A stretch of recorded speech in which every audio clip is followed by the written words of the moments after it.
What's up guys, Chris Damascus here. In today's video, I'm going to break down exactly how I managed to stay ripped year round without tracking calories and with the ability of me eating 10 times the amount of fat that you would eat per day. Let's get straight into the video. Now, after being a carnivore for 8 years now, something that I've learnt along the way throughout my studies and coaching guys is the determining factor, which is a huge thing behind this, is insulin. Now what's insulin? Your body, or your pancreas to be more specific, pushes insulin out every time you are having carbohydrates. And it does this so it does manage your blood sugar levels. Because every time you have carbs, blood sugar runs into your system and you have a sudden spike, quick rush of energy. That's why they'll say, have carbs before a workout, blah, blah, blah, blah, blah. You know what I mean? Lollies, spike your blood sugar, okay? Give you that quick burst of energy. Which is all very good and well if you are actually using that to train immediately. The problem that everybody has is they'll have carbs in the morning at 7 a.m. Blood sugar will drop, 9 a.m. will come, they'll have carbs again, 11 a.m. will come. You get the point.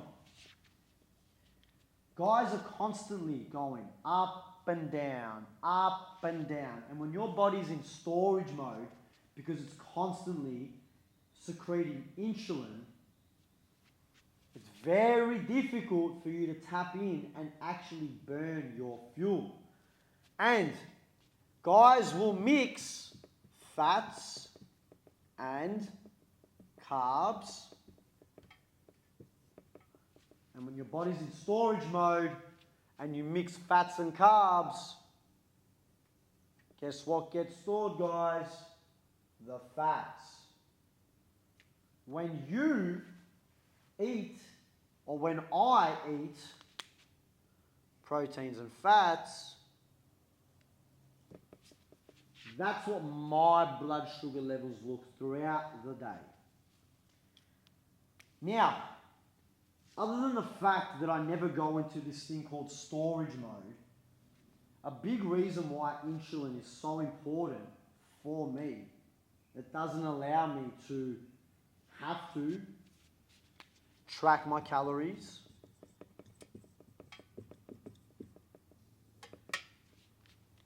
because when you get into these states here, people go into this frenzy called hangry, where they're uncontrollably hungry. Because they've had their high, now they're having their dip, and then they need to find something to kick them back up. And when you are on edge and you needed to find something to kick you back up, you're more likely to make poorer decisions with what you're going to put in your mouth. This is why this whole tracking calories thing is so huge. Because people need to track their calories. Otherwise, they're going to very easily overconsume. And if you're not tracking your calories and you get to this point, you're probably just going to eat the cookies that are in front of you because you don't know what to do. Now, when you think about it, tracking calories, like what animal out there actually tracks calories in the wild? None. You've ever wondered why? It's because those animals out in the wild eat something which tends to be super bizarre in modern day world.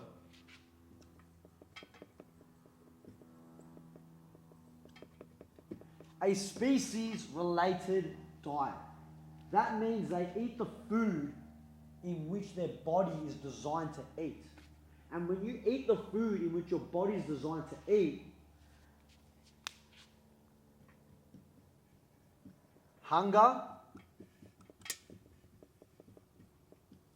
your hunger and fullness receptors actually work appropriately. They're not desensitized because you're eating the food in which you're designed to eat.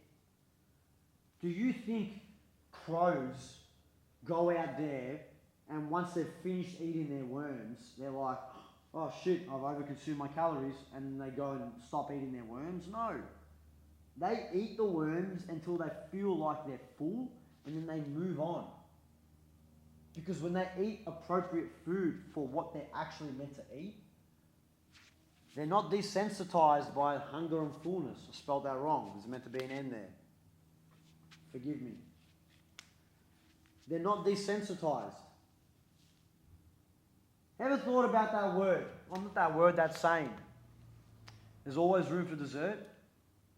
You ever wondered why that might be the case when you've gone out to a restaurant and you might have smashed the biggest dinner with entrees, but they'll bring out the ice cream and you can always eat the ice cream no matter how full you are after having that big ass steak. But after the big ass steak, if they were to bring out more steak, you would never be able to eat that. Never. That's because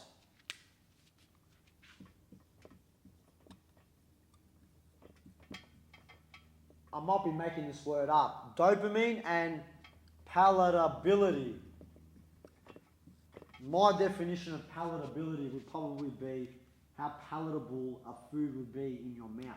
So a high palatability level would be you can consume it quite easily. This is what carbohydrates provide us.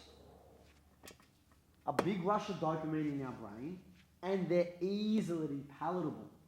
So after you consuming a big steak at a restaurant, and then they bring out the ice cream, which is going to torch up your dopamine and it's highly palatable, you can essentially eat that endlessly until you feel that sick from your sugar levels.